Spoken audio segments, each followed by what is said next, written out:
I've written some notes, but it only really begins to scratch the surface of Rob. He's the innovation lead for the Division of Natural Sciences here at Kent, and has backgrounds in chemistry and forensic science. And you think, well, what the hell's that got to do with food?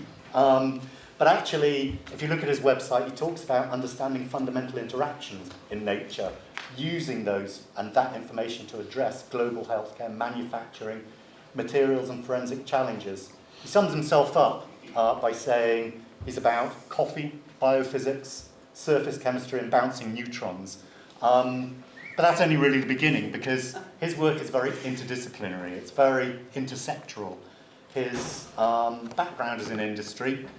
I was going to see Tassimo, isn't it? Tassimo, not yeah. Nespresso. So when he was in industry, he was working out, how crema in coffee is made, and what the particular flavoids of coffee are. So really interesting background in industry before coming into academia. And now his engagement and his wider interests span, he's one of the leads for one of Kent's signature research themes, the positive environmental futures. He's engaged in growing Kenton Medway, which Karen was talking about, a multi-million-pound innovative programme. And he's also working with Discovery Park in Sandwich, which is the base for Pfizer and many other companies, and developing a memorandum of understanding. So actually putting his money where his mouth is and making those links with industry and thinking how we can work together. And also the pop-up shop in Ramsgate. We might hear a bit more about that, thinking about public engagement and actually engaging with our communities. So with all that in mind, all of that was buzzing around my head yesterday, thinking about who would be good to get those conversations and provocations going. And Rob is always someone who says, well, why not, rather than why. And in this case, thank God he said, why not? So over to Rob. Thank you very much, Phil. Well, what I have learned is I clearly need to update my website so I don't get quoted some random things from it again in the future. But thank you very much. I'm going to try and take you through a journey of what I could put together in, Phil said 24 hours, it's a bit less than 24 hours, probably closer to 12 hours, with the 2 hours sleep I've managed to have in between for this. And I was reflecting on what we had in the original title for this and what that means to us. I'm going to try and take you on a journey, particularly about some of the opportunities, I think, and who I think can work together to create those catalysts for change across universities, academia, society, and how we can work together to try and enable that. When I was thinking about food, and the first things that came to mind when Phil emailed me was, I thought, oh, okay, this is lovely. This is one of my best meals I've had this year. This is in a Michelin-starred restaurant in Barcelona. Fantastic food, really wonderful. So we're going to talk about that, but also some of the challenges that come with that and producing that sustainably and accessibly through that. We're then going to talk across, and on the left-hand side here, this is some work that actually my team have been doing, where we fly drones over cows, because why not? But that's for a particular interest and shows that interface of kind of research with looking at real agricultural problems and bringing innovation into that space, and how we can bring those together. But then taking that even further, because that's very much taking some physicists and throwing them in the field and seeing what happens, which is essentially what that research was. And then trying to actually bring this together. And this is a farmer, Doug Wanstall, who has a farm just outside Ashford, and we work very closely with them across a number of projects, and I'm going to round up talking about what I think about is the opportunity for us to work collaboratively with growers, farmers, everyone across the food system to really deliver something of change, and some of the work that we're doing to do that. So, where did this start? I just want to point out the time that Phil emailed me. That was 3:05 yesterday. I got that.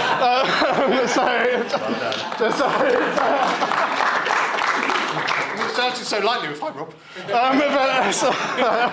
But I was already drawn in with the tomorrow keynote question mark, so I did wonderful. So I looked at that and thought, well, what am I going to do and where are we going to go with this? And so once I've been dragged in and somehow, as Phil said, I don't really say no to things, which is my fault, but I then thought, what am I going to do? And obviously, like all of us, I went to my phone and I went to my phone photos. And I looked at food in my phone photo and discovered I've got 4,200 photos of food in my phone. I'm sure a lot of you have similar numbers. It's not in a competition here. Here's a cross-section from just a few months of all the photos I have of food in my phone and the sort of things that we can bring together from there. And I was scrolling through that and I was thinking, well, I was desperately working out what on earth I was going to speak about for an hour here in front of this audience. I was scrolling through that and the first thing that came to me is, what is food and what does food mean to us? Of course, food is something that gives us energy. It's something that actually enables us to keep moving. But food is so much more for us. It's the thing that brings us joy. It brings us joy. It brings us joy from making it. It brings us joy by actually bringing us together in communities to try and deliver something, to work together to make something. Be that being a social group to do that, or be that being a group of people coming together to actually think about it. And building those relationships through what we're doing is really key. And that's, for me, is at the heart of what food is. And sustainable food production ties so hand in hand to that. I also looked at my pictures of farms, by the way, in Google search, and I've got about 600 photos of farms. So there's your balance between farm and food. But sustainable food production is so important in that. It defines our landscapes around us. We go anywhere around us, we go out, we're lucky to have a whole variety of different landscape uses around us in here, but sustainable food production is there. We see it in the way the earth is used. I've driven across America before, and you see it there with the massive agriculture, but actually also destruction of the earth and soil that you see across the centre of America. We're surrounded by those real things, and we're impacted by it in every day, by bringing people together and the landscape we see. And so that made me really excited. And then I thought, oh, that's great. But then Phil had told me that I needed to be provocative and open this and set the tone a little bit for what we're doing here. So now I'm going to drag us down a little bit into the negatives of what we're doing. A third of people in the UK are actively admitting to trying to lose weight or saying they would like to lose weight at any time. It's become a part of the national food strategy that the biggest risk factor that we have in the UK is eating and overeating and controlling that food. That's by far the biggest risk factor we have. It's within the national food strategy, something that we should be able to control. It should be preventable, what we've got. In the climate perspective, 2/3 of people in the UK now say that they're affected by climate anxiety. They're actively impacted by that. But we know that our food system offers 1/3 of greenhouse gas emissions. So that's a significant impact that's directly driving that climate anxiety and all of those problems we've got. So we're dragged down not only from a health perspective, but we're also dragged down by that anxiety of what the climate's going to be for us and what that's going to do. And how do you escape? How do you escape from this being locked into these things? It's challenging.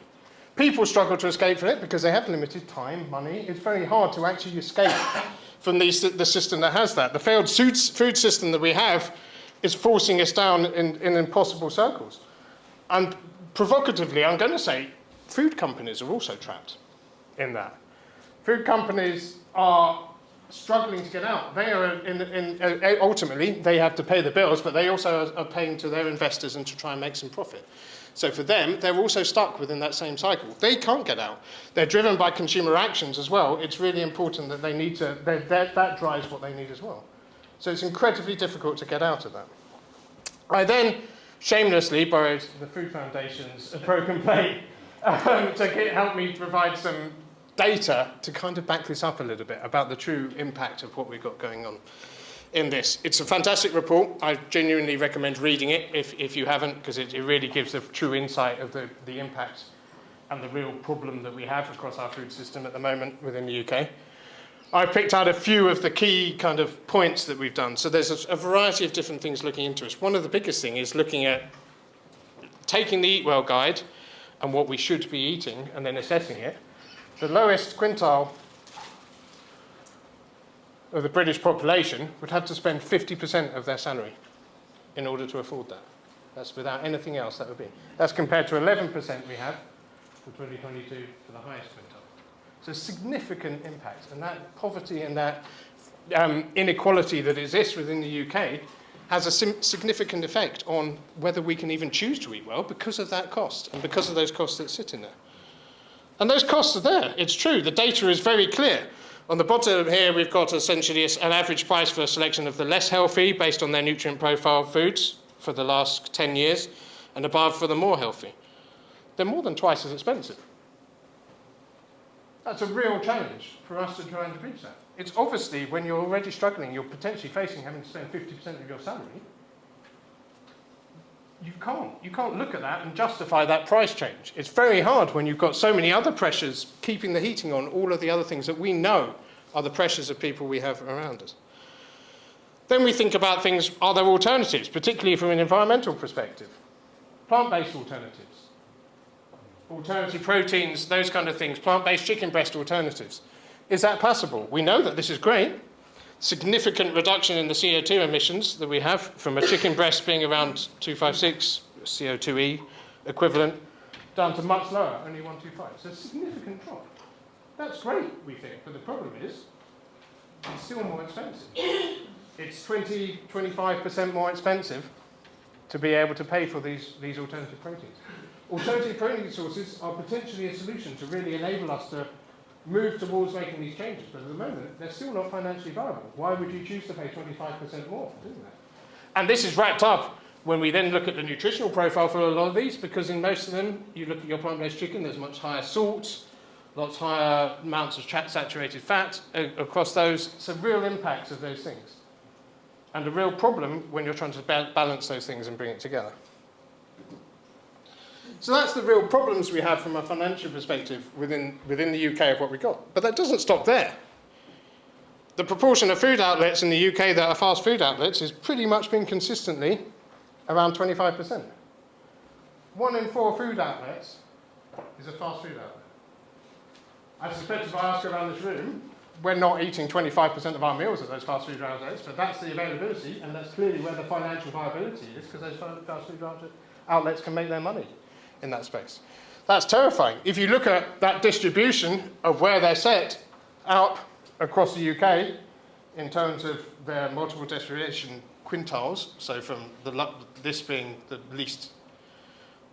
most deprived to least deprived, we can see it's even higher. So in those most deprived areas, we've got an even higher prevalence of fast food outlets, and these poor access to food again coming through that those inequalities that are sat within it. Another example we have in terms of accessibility.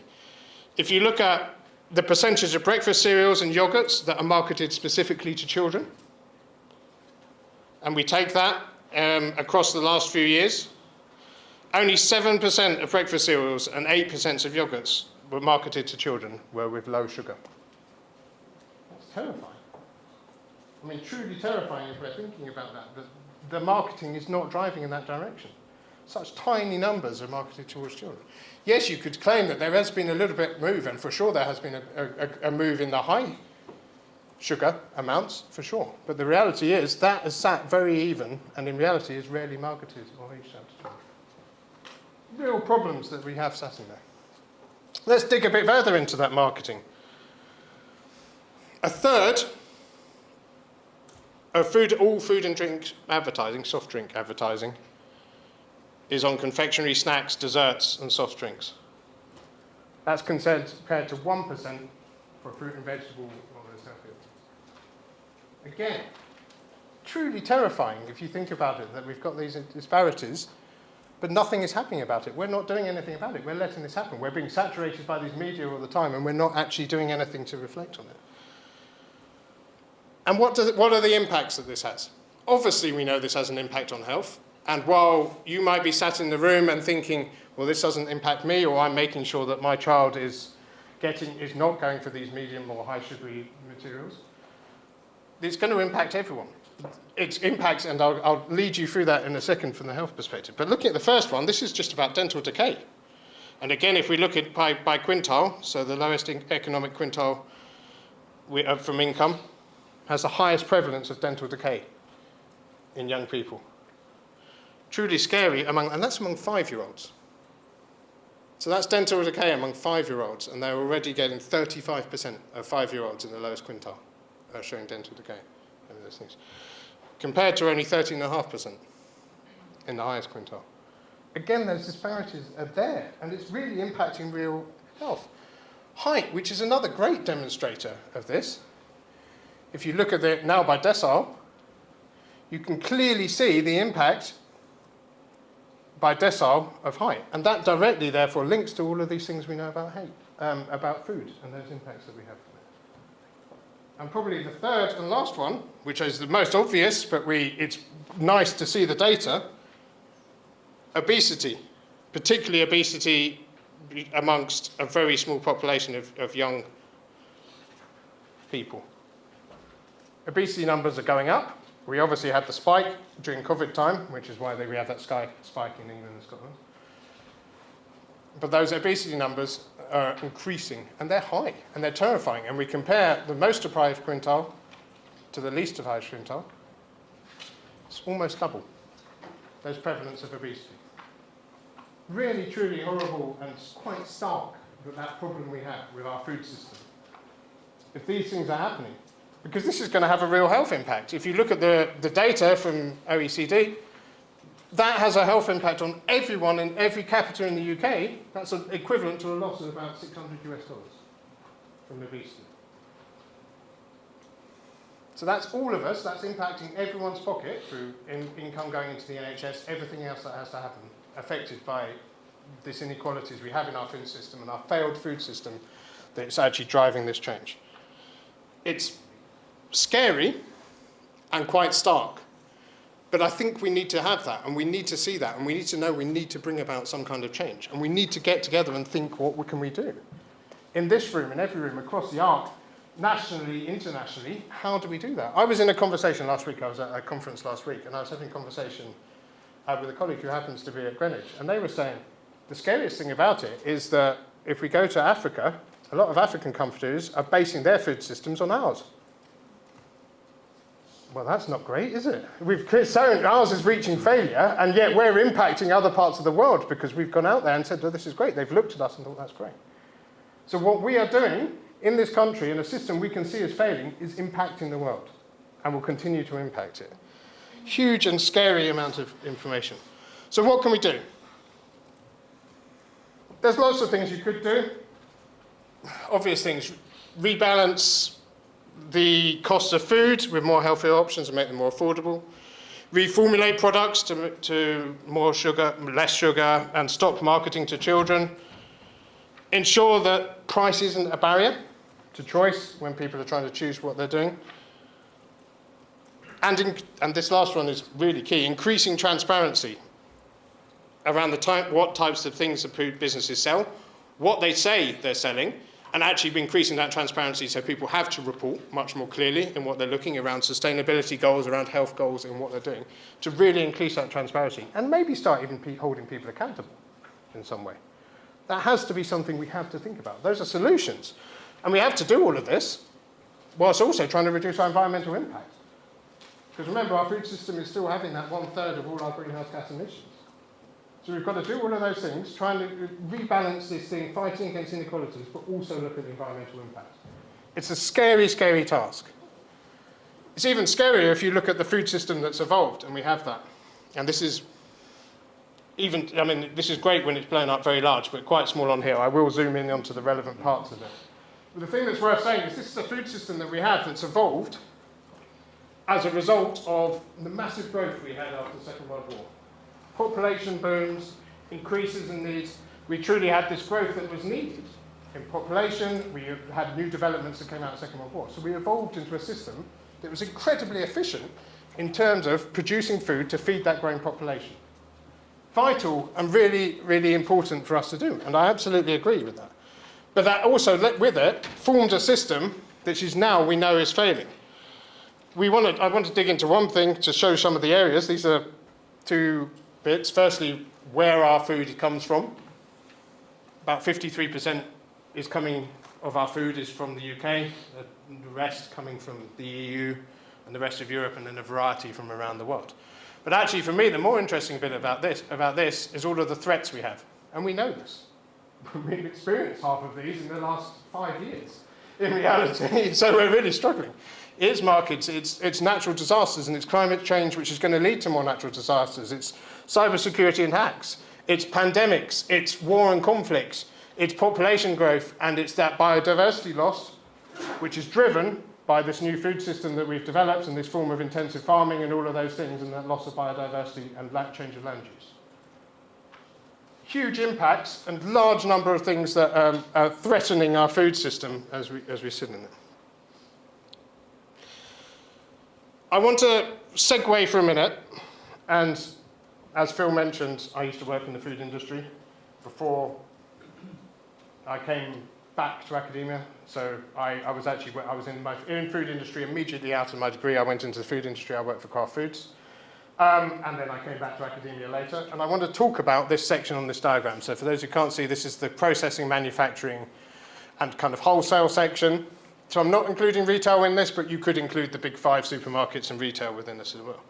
And talk about this and what the view was, now a few years ago, but what the view was in industry and what we were looking at. So as I say, I worked at Kraft. For those who don't know Kraft, this is a slightly older slide now, so some of these probably don't exist anymore, but for those, Kraft is one of those interesting food companies where they grew through acquisition of a lot of things, but they didn't put their brands on all of the things, so there's only a very small number, Kraft cheese slices and a few others you would know. Actually, they own a whole number of brands. Most famously was their acquisition of Cadbury about 10 years ago, and that variety. And what was I doing at Kraft? Specifically, I was working on Tassimo coffee machine. So I was involved in the original team that designed and launched the Tassimo coffee machine to the world, set that out there, went through that world. It becomes less and less a nice claim to fame now. I mean, I'm sure it keeps a lot of people going in the morning, but it becomes less and less a nice claim to fame in what we're talking about. And I'll come back to that in a second. The view from industry, certainly big industry, and Kraft is large. Second largest food company in the world. Big industry when it comes to food. We want to incite some kind of change. There's genuinely a feeling of wanting to do some good for the world and wanting to deliver that from the individuals working within those large industries. It's very easy to look at a corporation and think they're bad. That's not true. Because of all the other things that are driving a business to make the decisions they do and why they exist as a business. But individuals within that business, they want to make a change and they want to have that positive good in what they're doing. Everything is driven, certainly at that scale, by long-term strategic aims. We had 10-year roadmaps, 15, 20-year roadmaps, where it was all about driving and moving towards that, which makes it very challenging to pivot and makes it very hard to look, but it was all driven by consumer trends, generating greater profit for investors, and everything that comes from that. And this is a good example. The Tassimo machine is ultimately a good example of that. All the consumer research said people are becoming more demanding. They don't want to go to Starbucks or Costa. They want to have that in their home. But they also want to have the choice to be able to pick whatever they wanted, whichever syrup, whatever type of blend of coffee, all of those things, but instantly, on demand, on the same quality that you would get in Starbucks. That was the demand. That was the thing. It existed. There was some demonstrator of what had been done with Nespresso, which Phil nearly associated me with earlier, the enemy, as it were. That was what driving it.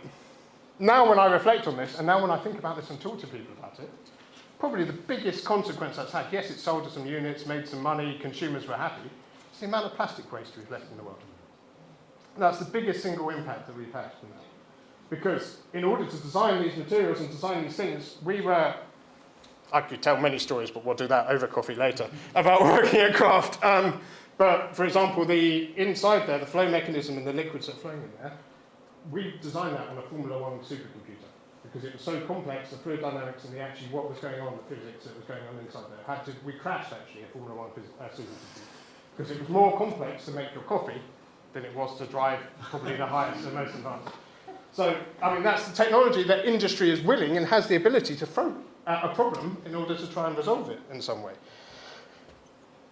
And we did, and we were able to do that, but it was always driven by consumer trends and what we knew we can make money for investors. We didn't, in order to do that and have all these high things, we had to have a particular material for the tea discs that were put in there, which meant it's really challenging to recycle. But that wasn't considered at that moment because it was driven by those other things in consumer trends. So that, at the time, was very exciting, and as I say, probably kept a lot of people happy, but ultimately, I think the balance of that is that hasn't done any good in the world. The last thing about industry I'd say is they're slow because they like to work to their roadmaps. They can divert a little bit off it.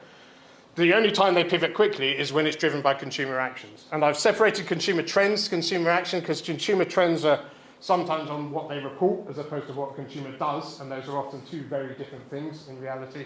What a consumer says they're going to do and what they're actually doing are two very different things. So their actions are key to what we're driving at and looking there. You are able to pivot quickly, and industry is able to do that. And that's something we can consider when we think, should industry be solving this all for us? So when we look back at one of our first questions we had, which was, why don't we just reformulate products with too much sugar and stop marketing unhealthy food to children? You'd say, well, industry should just be doing that. So to take you back to a story, when I was at Kraft, we started reformulating low salt, low sugar, better for you, skimmed milk, all of those products for consumers. We went through all of those. We were formulating them. We had them ready. We would take them out, and I spent a lot of time on the road running consumer tests. No take-up from them at that time. Now there would be. This 10, 15 years ago, there was no take-up from it. We were trying to. In fact, we're ahead of those trends. Because we thought that was it. We thought consumers would want to be more health conscious and want to do it. But there wasn't a viable market at that time. So it's very slow, and it's very easy to say those things. But often, consumers don't actually know what they want. And certainly, they don't reflect on it, on what they need. And I want to throw some data at this. We think about the three things that industry control, but also what drives a sustainable diet.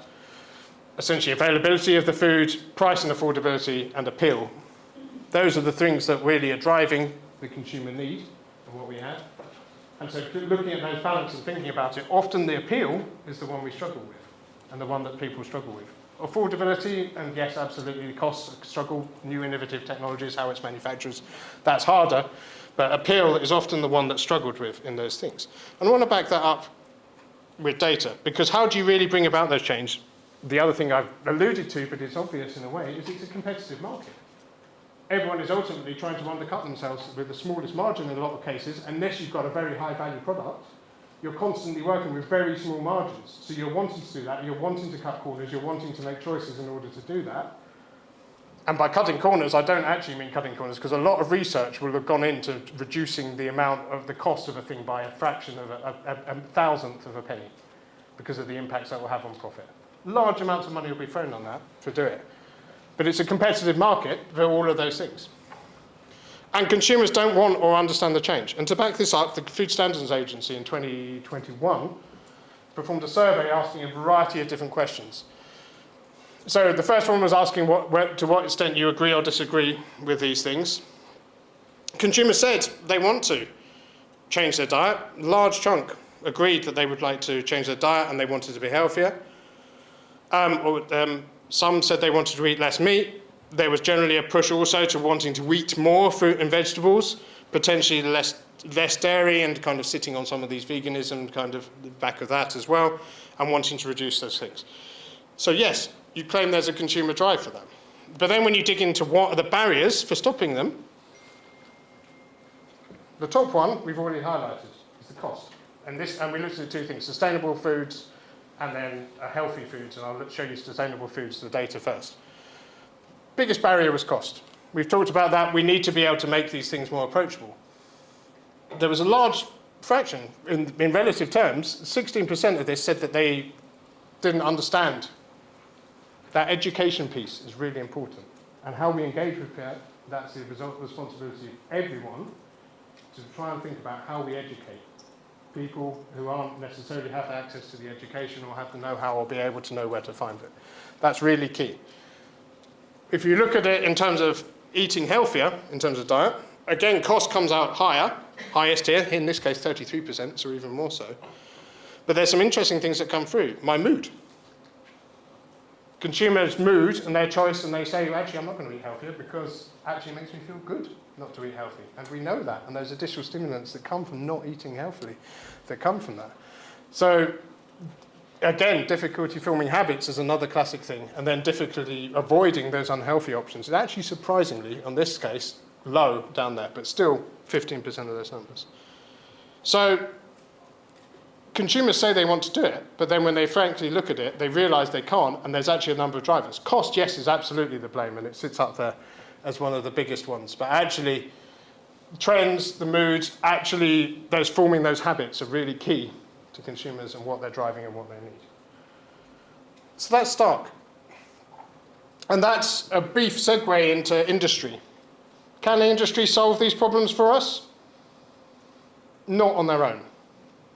You can't expect industry to do that. I know that there's a breakout group later that's going to be discussing the role of supermarkets in this, and I've actually actively avoided that because the breakout group is going to talk about that, and that would be another hour just talking about the role of supermarkets within the food system and what they drive. But the industry and the manufacturers of food alone can't do that job and can't do it. So it has to be somewhere else and we have to go wider. Let's look at the other parts of the system, and probably the biggest impact, as we've talked about, we've already alluded to it, is the fact that 1/3 of all of our greenhouse gases come from global food system. Of this, the largest amount comes from land change, and largest methane emissions, nearly over 50% of the methane emissions comes from agriculture. It's actually the growing of our food. So that's really where we have our biggest impact, and that's the thing we can look at it the most. If we look at the environmental impacts we have, that our food system as it stands at the moment, these are the environmental impacts. We talked about biodiversity loss because we had intensive farming. That's a real problem, and we were starting to lose that diversity because we weren't caring. We weren't caring for our soils. 33% of our soils are degraded. They don't have the nutrients in order to be able to grow food anymore. Our flow of water sources are poor, and we're polluting our water through additional uses of pesticides, surface runoff from farms. Even that soil impact has an impact on what we've got in there. Waste. Waste is huge, and I'll pick up on waste a little bit later, but waste is huge in the food system. And that's before farm gate, and then after, throughout the entire food system, huge amounts of wastage. And that has a real environmental impact we're doing. Reduced animal welfare in order to kind of crown that and focus it, and also the use of pesticides, which, as I said, links into actually all of these across the board. Biodiversity loss, water source problems, degradation of soil, all of those things have a real impact. And those are the real environmental impacts that we're having on the world through our current intensive farming practices, which aren't thinking about being regenerative. Now, there is a pivot, and there is a starting to move, and we're starting to move away from just having this very focused what was historically. And it's unfair to say that all the farmers, particularly in Kent, because I work very closely through GKNM with quite a lot and have conversations with them often, and they want to make a change, and they realise these problems. And part of the reason, for some, that they realise these problems is because suddenly, to bring it up, is we want to be able to try and ensure that our barrier for choosing healthy and sustainably is affordable. So we need to think about what are the things that drive it. I've talked about environmental factors here, but actually those same factors lead into the price in many cases. So the cost of our food is driven in many ways by those environmental factors. And to give you an example, the classic ones that we would have are the 3 Fs, feed, fuel and fertilizer. Those are the big things that have a real impact in our agricultural system in terms of the cost. Those are also the things that are having a big impact on all of these things and these negative environmental impacts that we have here. So those two things go hand in hand. We have those two things and they sit very nicely hand in hand. There's one other that I'll add to that, but I'll add to it a little bit later. But we can see that these are really important, and growers and farmers are going to start caring more because suddenly fuel prices are going up, so the cost of their food's going up. Fertilizer prices are going up because of the war in Ukraine, and access to nitrogen is going up. Feed, the same. Price is going up because the cost of fuel, access to it, all of those things. So suddenly they're impacted from that, and that's propagating through the whole supply chain, and we understand those things. But then suddenly that means farmers and growers are thinking, well, how do I change? How do I pivot? What can I do in order to make that change and do something different about it? And this is the point I wanted to segue into my second story of something we're doing, but also as a nice demonstrator of what I believe we can do differently, and a demonstrator of some work that we've been doing that I think is a good example of how we can scale up. I call it broadly In Search of the Net Zero Egg. So the idea of trying to be able to create a net zero egg in some way to really reduce the impact of an egg down to zero. And our solution is through enabling these circular approaches to future regenerative farming. I want to take you on that story and give you an example about how agriculture is starting to pivot, how it's starting to move away from its traditional means towards more circular approaches that actually will reduce price and reduce environmental impact at the same time, whilst actually adding lots of other benefits to them along the way. So to take you on this story, I want to introduce you to the real star of this story, which is the egg. Eggs are great. Eggs are really important for our food security in a lot of ways. 13.3 billion eggs are eaten in the UK every year. What's scary is that number's actually gone down, but that's the number of eggs we eat in the UK every year. Not all in summer in cakes and all the other things we're having, but that's the number of eggs in the UK. That's the equivalent to about 36.5 million eaten every day, incidentally. So if you're interested, huge numbers of eggs. 92% of our eggs in that food system are produced in the UK. So a large amount, well actually we've got, at least with it being in our country, a great access to those eggs. And that's produced from 37 million hens across the UK. You can work out how many eggs per hen if you want to. I haven't done that calculation, but that's the numbers. Interesting point, in the last 2 years, that number of hens has reduced significantly because it's become difficult for the farmers growing and producing eggs to keep those hens. Heating, all of those things has become hard to food. So that number has reduced. So actually, we're becoming more precious because our demand for eggs hasn't really reduced by that same amount, but suddenly we're much more reliant on a much more smaller pool of hens to be able to do it. It's a vital part of our food security, as I say. But despite all of this, and as we say, prices in 2022 rose by 20%, more than 20%. I suspect we will be close to that in 2023 as well. So significant impact for something that should be fundamental. We're eating so many of these. We have access to it locally. You could literally, on your balcony, if you didn't even have a garden, you could have a few chickens. You could do those things, but yet we're still struggling with that. And it comes back to thinking about what those three impacts are got. And that's, as we said, feed prices. Suddenly much more impactful. They're a real struggle, and it has both a negative economic and environmental impact. And I want to talk into that. So most of what we feed chickens on at the moment is on soybean or soy meal. Most of our soy meal, so the UK imports about 2 million tonnes of soy meal for animal feed every year. It's really fundamental for feeding our animals across the supply chain, but chickens are really reliant on it. We know our primary producers of soy meal are Brazil, the United States, and Argentina. That's where we're importing most of those 2 million tonnes of soy meal every year coming from there. That production, it's got better, but it still leads to significant deforestation for them. Growing that soy meal is actually more cost effective than the forestry or whatever else they had before. So it's leading to deforestation. And actually really awful land use in a lot of cases for what we're doing to grow this. So really negative impact from what we're doing.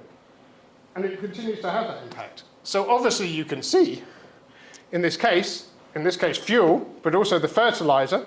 So the fuel from the transport and then the fertilizer and what they're doing to the land is having an additional environmental impact.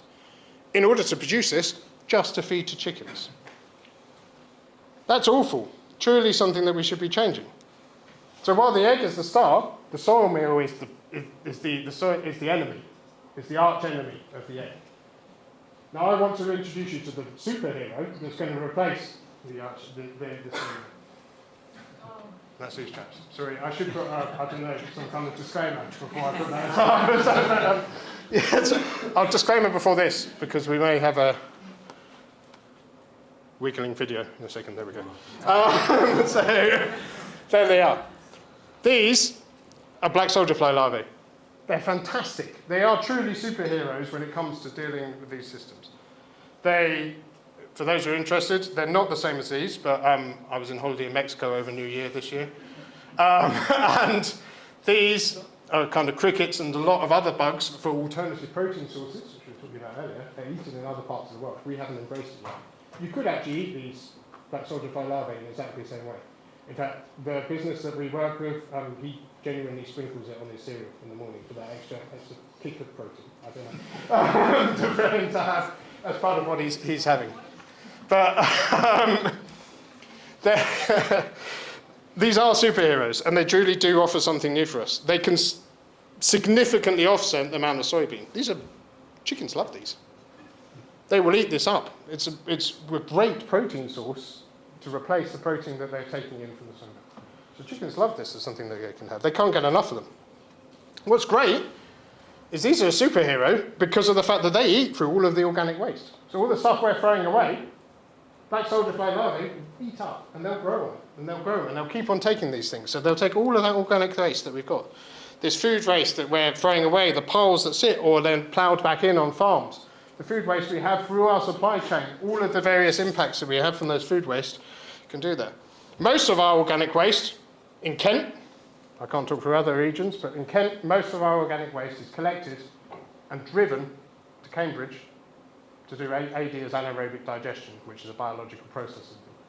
So we can't even do it in Kent at the moment. So here. Truly ridiculous that that's the system that we do, but that's what we do. That's our household waste. Any organic waste that is picked up is taken and driven up to Cambridge in order to deal with it.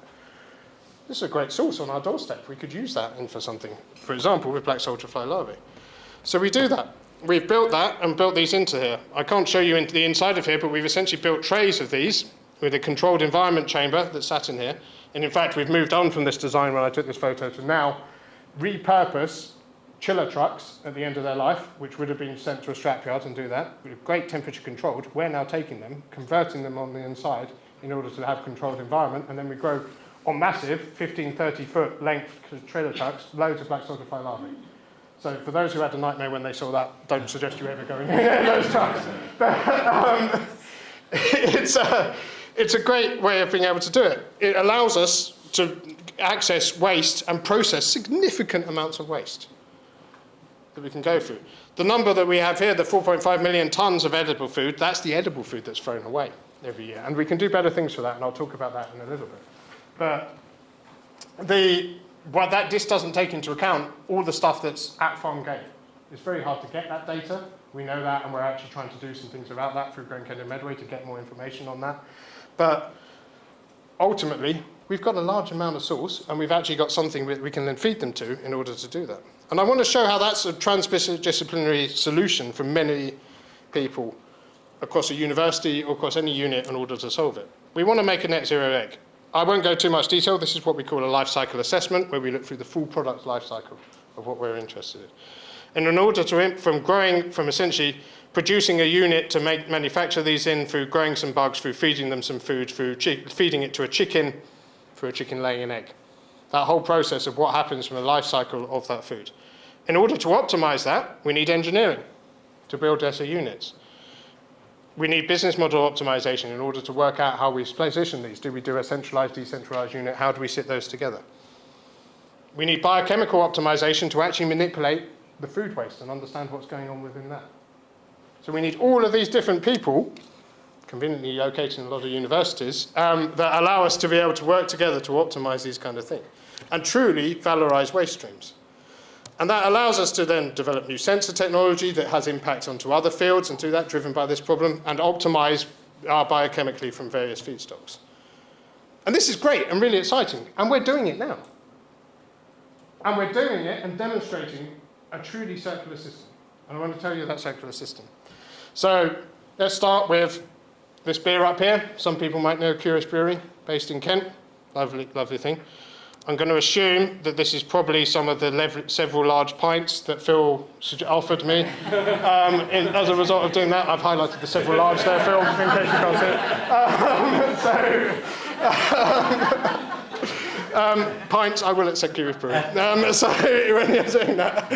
But let's start with that beer. When that beer is being manufactured, it has a lot of spent grains from growing it, the brewer's grains that we've got there.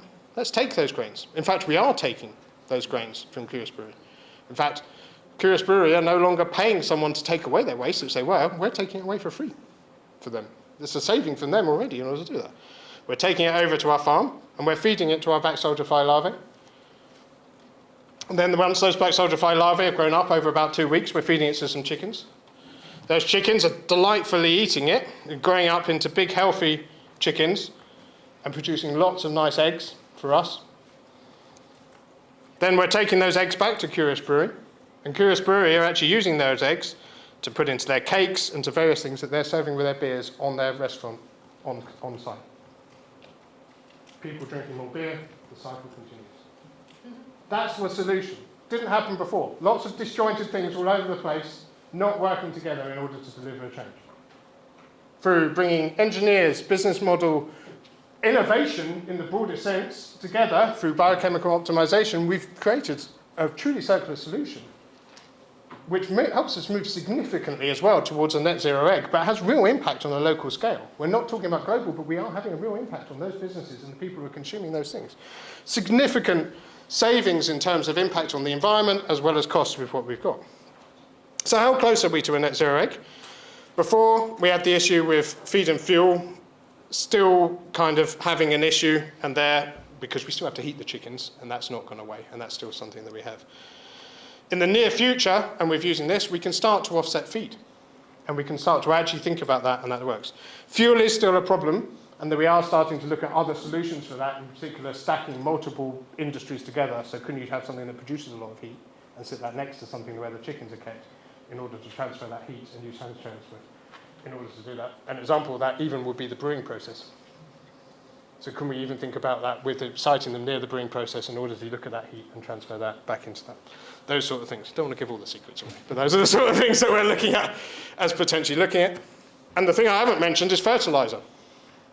Because we're feeding the black soldier fly larvae to the chickens, we've got all of the leftover stuff in there. The larvae are probably about 20% of what we produce. We've got their excrement, their shell casings, their everything else. But we don't want to stop with that waste, because we don't want any waste in this. That waste is incredibly nutrient rich. In fact, it's brilliant as a fertilizer or a biostimulant. We're still performing tests on that, but we can actually take that, give it to the farmers who's produced the waste, and actually use that for them to spread, and use that as a biostimulant instead of some nitrogen-based fertilizer or something else that they're using in order to bring it in. Finishing everything up and really closing that cycle even more in what we're trying to do.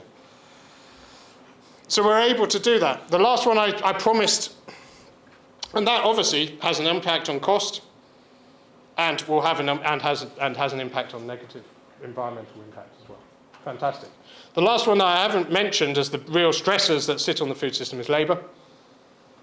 Huge stressor on food system, in the agricultural food system. We have an ageing population. Availability of workforce that are willing to do these kind of hard manual tasks is really challenging for us in a variety of ways, not only just post-Brexit, but in that broader thing. And the economic viability of is it even worth employing labour in order to do that in the first place? I'll give you an example in another country, but when I was travelling across Brazil a few years ago, I'll be honest, I took a wrong turning in northeast Brazil and ended up driving for 2 hours through sugarcane fields, which was a little bit disconcerting, but it was certainly disconcerting when I saw they were all on fire. Because they set fire to the sugarcane in order, as part of the harvesting process. Because that's cheaper than bringing in labour in order to do that and having all the bad things.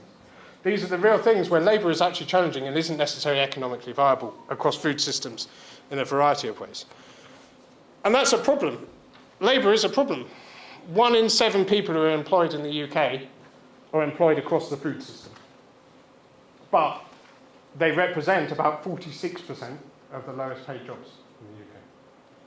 So that's a problem because people don't want to do these jobs. It's very hard to access it. We need to think alternatives. Now, I know that there's a breakout session, again, talking about that and some of the work that we've done around automation in order to try and enable it and looking at those things.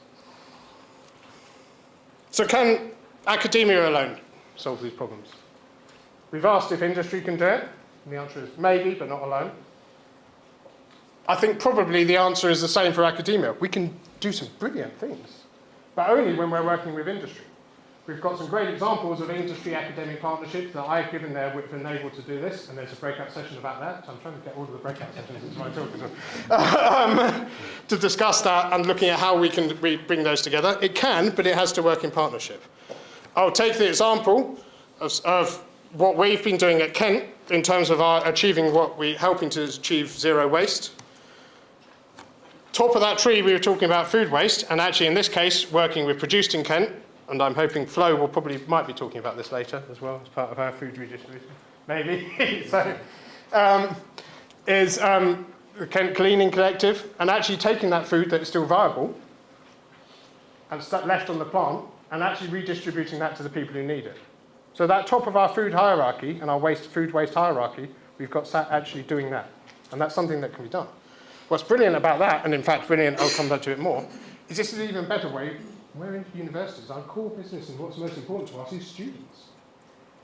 And we've got a great access to a whole group of people who would love to be able to access some food, free or cheap, healthy food, fruit and veg, everything else that they might have.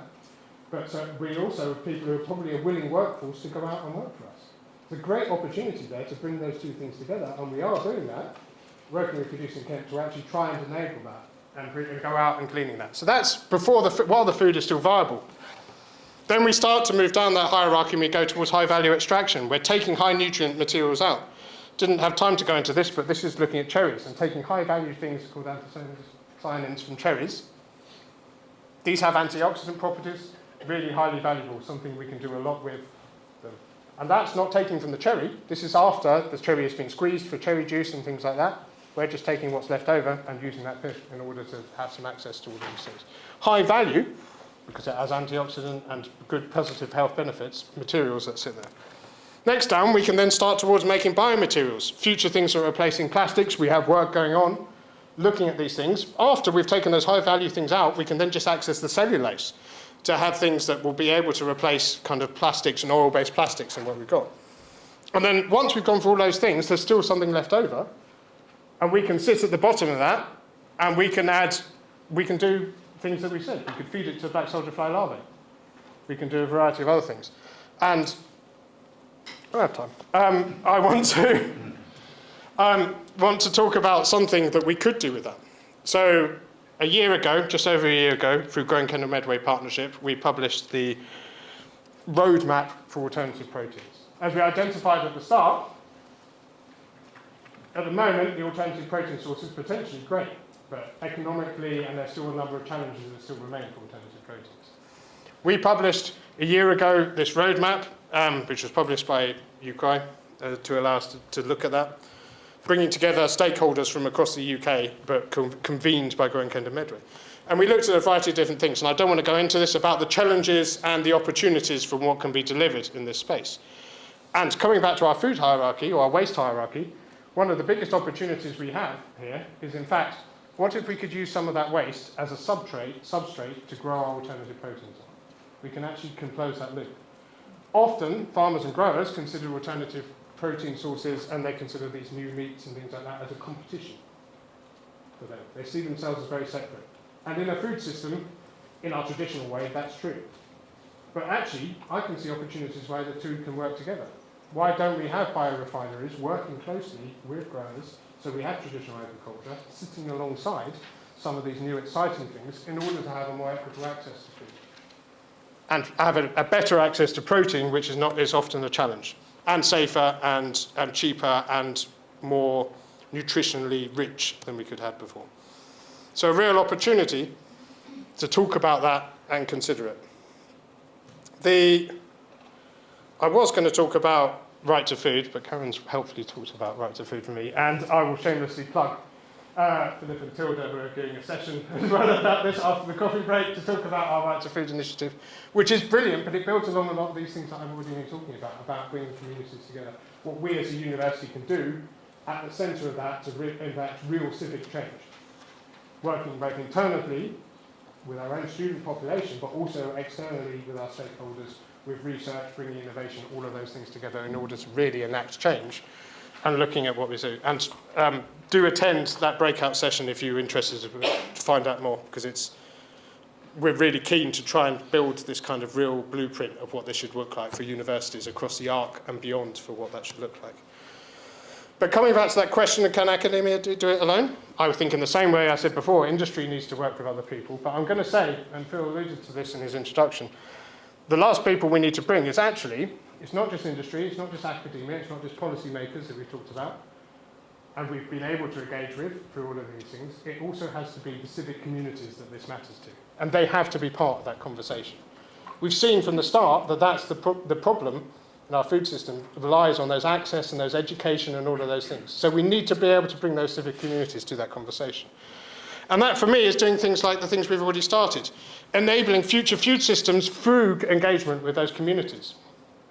Across the Eastern Arc, as we know from the Whittier report and the brilliant work Phil's been putting together more widely, we have coastal inequalities and we have these very stark differences across our coast versus a few miles inland.